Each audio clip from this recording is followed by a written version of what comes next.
Hello students. जैसा कि आप जान रहे हैं कि हम लोग अपने इस लेक्चर में क्लास 12th की एनसीईआरटी की फिजिक्स को कंप्लीट करने की कोशिश कर रहे हैं और हमारी पूरी कोशिश रहती है कि हम आपको कोई भी टॉपिक बिना छोड़े, कोई भी पॉइंट्स, कोई भी वर्ड, कोई भी सेंटेंस बिना छोड़े हम आपको उसको पूरे एक्सप्लेनेशन के साथ उस चीज़ को आप तक पहुंचाएं और आप हर चीज़ को अच्छे से समझ सकें।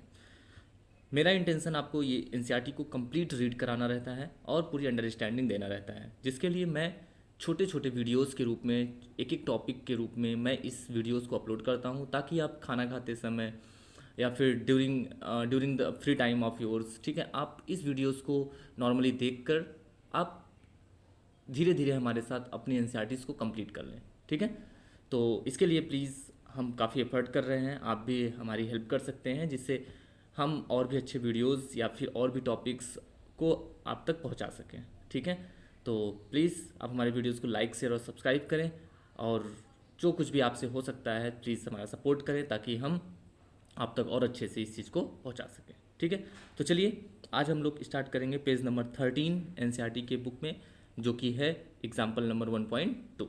इसके पहले हम लोगों ने कूलम्स लॉ और कूलम्स लॉ के बारे में स्टडी किया हुआ था, vector form of coulomb law के बारे में पढ़ा था। आज हम लोग उसी पे बेस्ड एग्जाम्पल है जो पेज नंबर 13 पर है, उसको हम लोग समझेंगे। क्लियर? तो क्या कहता है example? Coulomb's law for electrostatics force between two point charges and Newton's law for gravitational force between two stationary point masses both have inverse square dependence on the distance between the charges and the masses respectively. A. Compare the strength of these forces by determining the ratio of their magnitudes. Second, first इसका A का first for an electrons and a proton and second for two protons. B में कह रहा है estimate the acceleration of electron and proton due to the electrical force of their mutual attraction when they are 1 angstrom. 1 angstrom equal to 10⁻⁻10 metre होता है, आपको पता होना चाहिए। मास ऑफ प्रोटॉन दिया हुआ है और मास ऑफ इलेक्ट्रॉन यहाँ पे दिया हुआ है। तो बेसिकली क्वेश्चंस क्या कह रहा है स्टूडेंट्स? क्वेश्चंस के कहने का मतलब ये है कि इलेक्ट्रोस्टैटिक्स पे कूलम्स लॉ, ठीक है, जो कि फोर्स, इलेक्ट्रोस्टैटिक्स फोर्स के बारे में, और 2 पॉइंट चार्जेस और न्यूटन्स लॉ ग्रेविटेशनल फोर्स में जो due to the mass work करता है, दोनों को आपको कैलकुलेट करना है। कह रहे हैं कि दोनों ही आपके इन्वर्स स्क्वायर लॉ को ओबे करते हैं। इन्वर्स स्क्वायर लॉ को ओबे करने का मतलब है बेटा कि दोनों ही आपके ये 1/r² के डायरेक्टली प्रोपोर्शनल होते हैं। ठीक है, मीन्स ये इन्वर्स स्क्वायर लॉ को ओबे कर रहे हैं। कह रहे हैं दोनों ही इन्वर्स लॉ को ओबे कर रहे हैं और उनके बीच का जो डिस्टेंस है चार्जेस और मासेस का रेस्पेक्टिवली, वो आपका आर है। कह रहे हैं compare the strength of this force, कह रहे हैं तो आप दोनों के बीच का, दोनों चार्जेस के बीच का पहले इलेक्ट्रोस्टैटिक्स फोर्स कैलकुलेट करिए और फिर आप ग्रेविटेशनल फोर्स कैलकुलेट करिए, फिर दोनों का रेशियो निकाल के बताइए कि कौन ज़्यादा होता है कौन कम। बता रहे हैं कि ये फोर्स एक बार आप इलेक्ट्रॉन और प्रोटॉन के बीच में कैलकुलेट करिए और फिर इसको दो प्रोटॉन्स के बीच में भी कैलकुलेट करिए। ठीक है, और कंपेयर करके हमें बताइए। फिर कह रहे हैं अगले में कि आप एक्सेलरेशन भी कैलकुलेट करिए कि इस फोर्स के कारण इलेक्ट्रॉन में कितना एक्सेलरेशन आ सकता है या प्रोटॉन में कितना एक्सेलरेशन आ सकता है। ठीक है, इस चीज़ को हमको बताना है। तो चलिए हम लोग शुरू करते हैं। सबसे पहले इलेक्ट्रोस्टैटिक्स फोर्स कैलकुलेट करेंगे। तो इलेक्ट्रोस्टैटिक्स फोर्स में हम लोग फार्मूला जानते हैं, एफ इक्वल टू क्या होता है 1/4πε0 Q1 Q2/r²। ठीक है, तो आप देख सकते हैं इलेक्ट्रिक फोर्स इलेक्ट्रॉन और प्रोटॉन के बीच में सबसे पहले कैलकुलेट हो रहा है। F equal to 1/4πε0 Q1 Q2/r²। तो Q1 यानी इलेक्ट्रॉन का भी चार्ज ई ही होता है और प्रोटॉन का चार्ज भी ई ही होता है, तो इसलिए ई इंटू ई स्क्वायर हो गया, दोनों के बीच की डिस्टेंस r²। ये इलेक्ट्रोस्टैटिक्स फोर्स हो गया। ग्रेविटेशनल फोर्स मास पे डिपेंड करता है, इसलिए gravitational force equal to G, mass of proton mass of electron upon में उनके बीच की distance r²। Negative sign indicate करा रहे हैं कि ये फोर्स जो है वो अट्रैक्टिव फोर्स है। ठीक है, अट्रैक्टिव टाइप का फोर्स है, उसको नेगेटिव से रिप्रेजेंट कर रहे हैं। अब दोनों को डिवाइड कर दिया गया। जब दोनों को डिवाइड कर देंगे भैया तो क्या होगा, कैपिटल जी की भी वैल्यू रखेंगे, ये आर से आर कब का कैंसिल हो जाएगा। ठीक है, आपका डिवाइड करने के बाद जो बचेगा वह ई स्क्वायर और अपॉन में ये 4πε0 बचेगा और G M P M E बचेगा। ठीक है, फिर इन सब की वैल्यू रखेंगे। आपको पता है स्मॉल ई की वैल्यू कितनी है, स्मॉल ई की वैल्यू है 1.6 इंटू 10⁻, आप देख सकते हैं स्मॉल ई की वैल्यू क्या होती है, स्मॉल ई की वैल्यू 1.6 इंटू 10⁻⁻19 होती है। ठीक है, और 1/4πε0 की वैल्यू 1/4πε0 की वैल्यू 9 × 10⁻⁹, ठीक है। कैपिटल जी की वैल्यू 6.67 × 10⁻11, क्लियर। और इसके बाद हम लोग मास ऑफ प्रोटॉन और मास ऑफ इलेक्ट्रॉन, तो मास ऑफ प्रोटॉन ऊपर दिया हुआ था और मास ऑफ इलेक्ट्रॉन, ठीक है, यानी 9.1 × 10⁻31 kg, और मास ऑफ प्रोटॉन जो है 1.67 × 10⁻27 kg, क्लियर। ये सारी वैल्यूज़ हम लोग क्या करेंगे, इन सारी वैल्यूज़ हम इसमें पुट करेंगे। 1/4πε0 की जगह जो वैल्यू मैंने दिया 9 × 10⁹, capital G, M P, M E square सब रखने पे कैलकुलेट करते हैं तो हमारा वैल्यू आता है 2.4 × 10⁻39। अगर हम इसको थोड़ा सा अलग से छोड़ दें तो पता चलता है कि जो इलेक्ट्रोस्टैटिक्स फोर्स है वह ग्रेविटेशनल फोर्स से 10⁻39 टाइम्स जो है वह ज़्यादा है। इस तरह से दोनों फोर्स का आ गया। इसी तरह से ये तो था इलेक्ट्रॉन और प्रोटॉन के बीच में। इसी तरह से हमको प्रोटॉन और प्रोटॉन के बीच में फोर्सेस देखना है। तो जब प्रोटॉन और प्रोटॉन के बीच में आप फोर्स निकालेंगे तो ये जो चार्ज तो सेम ही होगा, ई दोनों पे होगा, लेकिन ये मास ऑफ प्रोटॉन और मास ऑफ इलेक्ट्रॉन हो जाएगा, ठीक है। तो उसकी मास ऑफ प्रोटॉन यानी अब दोनों जगह प्रोटॉन का ही मास रखा जाएगा 1.67 × 10⁻27, और यहाँ पर भी वही। तो हम इसको कैलकुलेट करेंगे तो 1.3 × 10⁻36 आ जाएगा। यानी कि दो प्रोटॉन के बीच में अगर हम उसी फोर्स को बात करते हैं तो इलेक्ट्रोस्टैटिक्स फोर्स फिर भी ग्रेविटेशनल फोर्स से ज़्यादा होगा, लेकिन कितना, 10⁻36 टाइम, ठीक है। तो ये एक पार्ट समझ में आ गया। ये क्या बोला, प्रोटॉन और इलेक्ट्रॉन के बीच में लगने वाला इलेक्ट्रोस्टैटिक्स फोर्स ग्रेविटेशनल के कंपैरिजन में इतना टाइम्स ज़्यादा होता है, और प्रोटॉन के बीच में लगने वाला इलेक्ट्रोस्टैटिक्स फोर्स ग्रेविटेशनल फोर्स से इतने टाइम्स ज़्यादा होता है, क्लियर। तो ये तो हो गया इसके बारे में। चलिए अब इसका नेक्स्ट जो बोल रहे हैं वो क्या है, हम लोग उसको देख लेते हैं।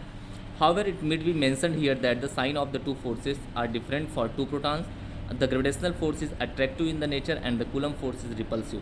The actual values of these force between two protons inside a nucleus between two protons is 10⁻15 meter in the nucleus. F is equal to 230 Newton, whereas Fg is equal to इतने न्यूटन। तो ये बता रहे हैं कि sign of the two force are different for two. अगर दो protons की बात करते हैं, वो तो इलेक्ट्रॉन और, देखिए पहला जो था इलेक्ट्रॉन और प्रोटॉन के बीच में था, तो इलेक्ट्रॉन और प्रोटॉन अपोजिट चार्जेस होते हैं, तो उनके बीच में इलेक्ट्रोस्टैटिक्स फोर्स अट्रैक्टिव नेचर रखेगा, और जबकि ग्रेविटेशनल फोर्स तो अट्रैक्टिव होता ही है।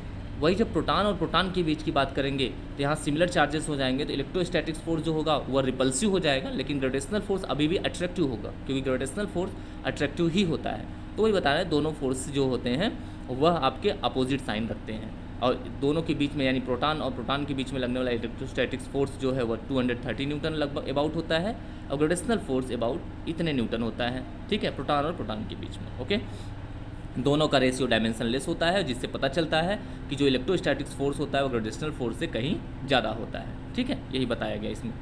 The electric force F exerted by proton on an electron is same in the magnitude to the force exerted by electron on a proton. वही कह रहे हैं जितना फोर्स प्रोटॉन इलेक्ट्रॉन पे लगाएगा उतना ही फोर्स प्रोटॉन, जितना ही फोर्स इलेक्ट्रॉन प्रोटॉन पे लगाएगा उतना ही फोर्स प्रोटॉन इलेक्ट्रॉन पर भी लगाएगा। पीछे भी देखा था आपने, मैंने पढ़ाया था, आप मेरा पिछला लेक्चर देख सकते हैं कि दोनों ही फोर्सेस इक्वल और अपोजिट लगते हैं, ठीक है। However, the masses of an electron and proton are different. जबकि दोनों के मास अलग अलग होते हैं, फिर भी जितना फोर्स जो होता है इलेक्ट्रोस्टैटिक्स में, जितना फोर्स प्रोटॉन न्यूट्रॉन पे लगाता है उतना न्यूट्रॉन प्रोटॉन पे भी लगाता है। इसलिए मैग्नीट्यूड ऑफ द फोर्स यहाँ से कैलकुलेट किया गया है, ई स्क्वायर अपॉन इतने 1 इलेक्ट्रोस्टैटिक्स फोर्स को कैलकुलेट किया गया है, जो कि आया है 2.3 इंटू 10⁻⁸ न्यूटन का फोर्स अबाउट 230 जिसको बोला गया था, ठीक है। इतने न्यूटन फोर्स आपका आया हुआ है प्रोटॉन के बीच में, ठीक है, अबाउट, ठीक है, कंप्लीट इतना नहीं, थोड़ा बहुत ये पॉइंट अप्रॉक्स कैलकुलेशन है। ओके, आप कर सकते हैं वैल्यूज़ रख के ई की और आर की वैल्यू दी हुई है, ठीक है, आर की वैल्यू उन्होंने कुछ ना कुछ दी ही है, नहीं तो उनकी रेडियस ले सकते हैं आप, ठीक है, रेडियस का मतलब कि वैसे भी ये दिया हुआ 10⁻15 मीटर की साइज़ का होता है न्यूक्लियस, तो यही उनका आर हो गया, 10⁻15 मीटर का उनका साइज़, ठीक है, रेडियस। ओके, वही आर के रूप में रख देंगे, तो न्यूक्लियस के बीच में फोर्स कैलकुलेट हुआ है, clear. Using Newton second law of motion, अब सेकंड लॉ ऑफ मोशन को यूज करके वो एक्सेलरेशन निकालने की कोशिश कर रहे हैं, जिसमें F equal to M A बताया गया है। ये जो फोर्स आया है इसी को एम ए के बराबर रख देंगे। पहले हम इलेक्ट्रॉन का एक्सेलरेशन कैलकुलेट करेंगे तो फोर्स इतना ही रहेगा, एम की जगह इलेक्ट्रॉन का मास रख देंगे, ए निकालेंगे तो आपको ए निकल के आ जाएगा 2.5 इंटू 10⁻22, इतना एक्सेलरेशन आएगा इलेक्ट्रॉन का, ठीक है। कैसे कैलकुलेट किया गया, यही एफ निकल गया, तो अब देखिए एफ इक्वल टू निकल गया कितना, 2.3 इंटू अबाउट 230 न्यूटन मान के चलते हैं, ठीक है। इतना एफ निकला। तो अब एफ इक्वल टू होता है एम ए। अब इस एम ए को इसके इक्वल रख देंगे 230 न्यूटन के। अब इलेक्ट्रॉन का मास ए इक्वल टू 230 अपॉन इलेक्ट्रॉन का मास 9.1 इंटू 10⁻31। 9.1 को इसको हटा के प्रॉक्स कर दें तो ये डिवाइड करेंगे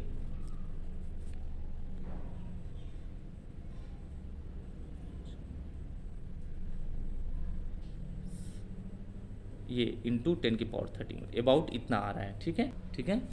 ये अबाउट इतना आ गया। हाँ, ये जो था वह अप्रॉक्स जो ये फोर्स आया था वो अप्रॉक्स आया था एफ इक्वल टू 2.3 इंटू 10⁻8 आया था।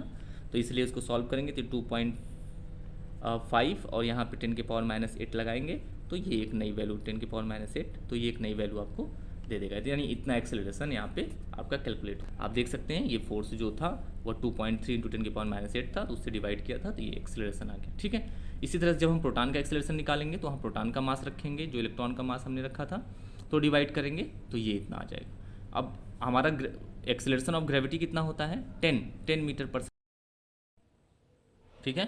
तो हम जानते हैं कि स्मॉल जी की वैल्यू, स्मॉल जी यानी gravity due to acceleration G equal to होता है बेटा 10 मीटर पर सेकेंड स्क्वायर, ठीक है। और इससे कहीं ज़्यादा आया हुआ है ये इलेक्ट्रॉन में एक्सेलरेशन, आप देख सकते हैं 10⁻22 के रेंज का है और ये 10⁻1 का ही है। और प्रोटॉन में भी एक्सेलरेशन 10⁻19 का है, यानी कि एक्सेलरेशन ड्यू टू ग्रेविटी के कंपेरिजन में ये एक्सेलरेशन बहुत ज़्यादा आया है, ठीक है। तो यानी कि जो प्रोटॉन और इलेक्ट्रॉन के बीच में लगने वाला फोर्स होता है उसके कारण जो एक दूसरे के एक्सेलरेशन आता है, जो उनमें अट्रैक्शन के कारण जो एक दूसरे की तरफ एक्सेलरेट करते हैं, वह ग्रेविटी से कहीं ज़्यादा एक्सेलरेट करते हैं, काफ़ी तेज़ से, ठीक है।